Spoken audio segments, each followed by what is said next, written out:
Saya bergabung dengan Widodo Makmur Perkasa sejak 1 November 2015. Sebelumnya saya bekerja di Bank CIMB Niaga dan berkenalan dengan Pak Tumiana waktu itu di sana.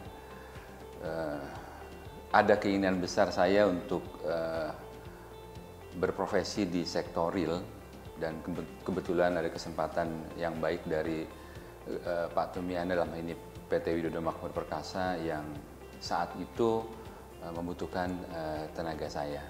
Itu mungkin awal pertama kali saya bergabung dengan Widodo Makmur Perkasa.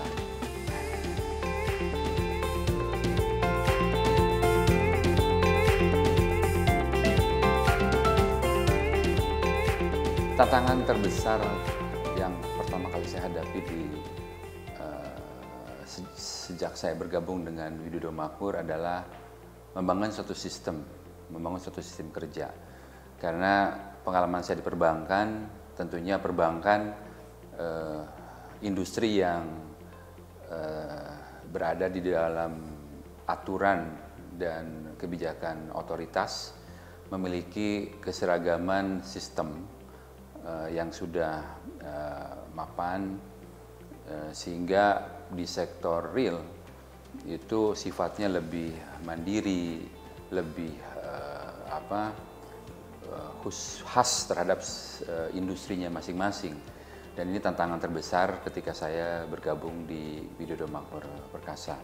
Tentunya beberapa hal terkait dengan sistem adalah yang saya jalani ketika di perbankan adalah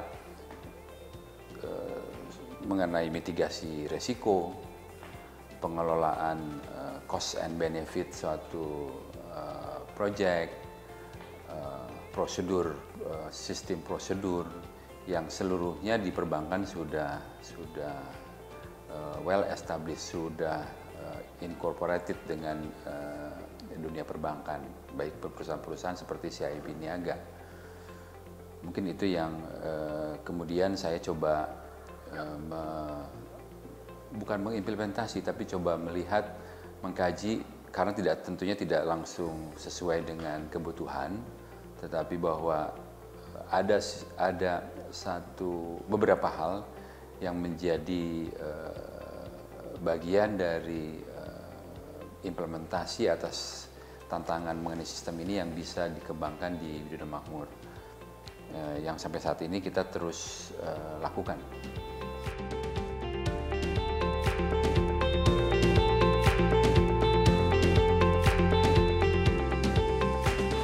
Di Widodo Makmur Perkasa ataupun mungkin sektor real itu ada faktor key person. Itu sebetulnya yang saya pelajari di perbankan. Jadi kebetulan berbalik ya, di perbankan saya posisinya mungkin berseberangan dengan sektor real yang sekarang saya geluti. Jadi memang menjadi hal-hal penting, satu adalah key person. Dalam hal ini Widodo Makmur memiliki Pak Tubiono sebagai founder, itu menjadi satu hal. Kemudian visi misi yang ditetapkan oleh Widodo Makmur menjadi faktor yang penting dari keberhasilan dari Widodo Makmur Perkasa. Dan tentunya untuk khusus Widodo Makmur Perkasa adalah network dan relationship yang terjalin dengan customer, vendor, dan sebagainya. Satu hal yang juga tidak kalah penting adalah industri yang digeluti, yaitu industri pangan, yang masih terus ruang tumbuhnya cukup besar dan bisa terus berkembang menghadapi krisis dunia yang sekarang terjadi baik di sektor keuangan maupun di sektor pangan khususnya. Selain itu, di Widodo Makmur Perkasa ada dua hal yang saya kira juga unik, yaitu kita di industri yang terintegrasi. Jadi kita di sektor pangan yang terintegrasi dari hulu ke hilir secara vertikal, kita di komoditi daging baik sapi maupun ayam serta turunannya, support juga dengan ada beras, itu menjadi keunggulan tersendiri dari Widodo Makmur Perkasa. Dan tentunya untuk merealisasi itu adalah SDM yang handal, dan tentunya setelah itu membangun model bisnis yang sesuai dengan kapasitas yang akan kita capai.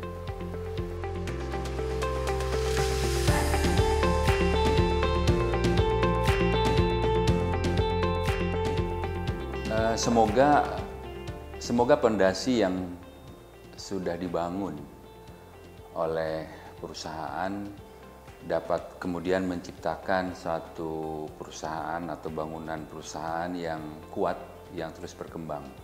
Pondasi-pondasi yang sudah dibangun seperti saya sampaikan tadi, ada visi misi yang cukup dan sangat baik terkait dengan pangan dan kesejahteraan petani, peternak. Kita juga punya selain visi dan misi perusahaan yang baik, bahwa Widodo Makmur Perkasa juga sudah melakukan IPO, artinya sudah melakukan disclosure, keterbukaan yang sangat baik untuk GCG perusahaan. Selain itu, kita juga sudah menetapkan model bangunan bisnis dengan integrasi tadi sebagai bagian pondasi, di mana skala ekonominya sudah kita tetapkan, yang disupport oleh pembangunan fasilitas produksi yang terukur.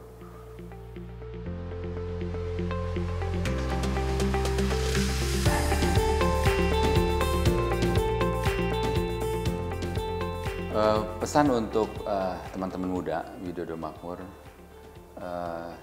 tentunya banyak hal baik ya yang bisa dititipkan dari saya sebagai yang lebih dulu bekerja lah. Yang pertama adalah cari dan dapatkan mentor. Ya, jadi teman-teman itu harus punya mentor dengan tujuan salah satunya adalah untuk menetapkan arah, cita-cita perjalanan teman-teman dalam berkarir ataupun berusaha. Karena anak muda itu punya peluang tidak hanya bekerja, tapi juga menjadi entrepreneur, terbuka kesempatan itu. Sehingga kembali nomor satu adalah dapatkan mentor yang tepat, karena mentor ini akan kemudian membimbing, mengingatkan, terus memberikan arahan, mengingatkan. Karena anak muda itu biasanya suka lupa atau terlalu semangat, sehingga tujuan akhir atau tujuan cita-cita itu harus terus dijaga. Kemudian yang sering saya perhatikan adalah manajemen waktu dan pekerjaan. Jadi tolong teman-teman jangan sampai bahasa saya bekerja karena kita mengontrol pekerjaan kita, bukan pekerjaan mengontrol kita, sehingga manajemen waktu itu menjadi sangat penting. Jadi bahasanya perencanaan. Jadi setiap hari itu kalau datang ke kantor atau mulai bekerja itu sudah tahu apa yang harus dilakukan hari itu, apa yang harus dicapai. Jadi things to do-nya sudah